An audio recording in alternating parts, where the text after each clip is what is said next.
कोटी ओडियार मौड़मणि कोटी कैवल्यनाथ महाप्रभु श्री जगन्नाथंकर अन्य नाम मणिमा।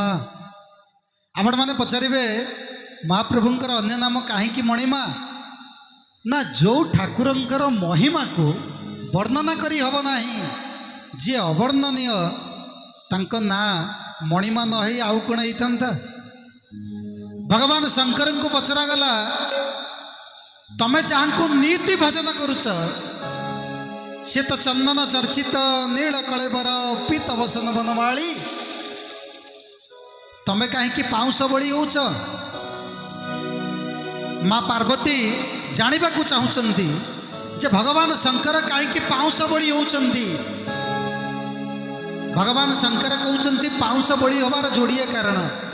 प्रथम कारण कौन ना मनीष मरीगले चारिटा लोक कांधेकरी ने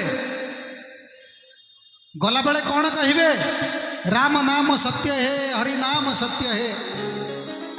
सी लोकटी जो मशाणी पड़ी मुठाई पाउस हम पाउस कौन लिखाई ना पाउस राम नाम लिखाई। ये हूँ प्रथम कारण।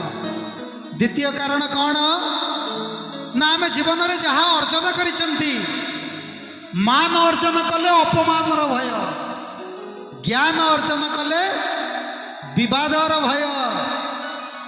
आपण माने जदि धन अर्जन करिसेंती ताहले चोरर भय। भय कौथिरे नाही ना भय श्रद्धारे नाही, भय भल पाइबार नाही। सबु तो सरीब मनीष मरीब, श्रद्धा तो सरीब नाही। श्रद्धा बोली जो दुईटी अक्षर ताकू तो भूलिबे नाही। जीवन में कौन अर्जिबा दरकार? श्रद्धा अर्जिबा दरकार, प्रेम अर्जिबा दरकार। एथिरे भय ना। भगवान शंकर कहते द्वितीय कारण कौन ना आम मरीगले मुठाई पाउस, ये पाउस चिरंतन, ये पाउस सत्य।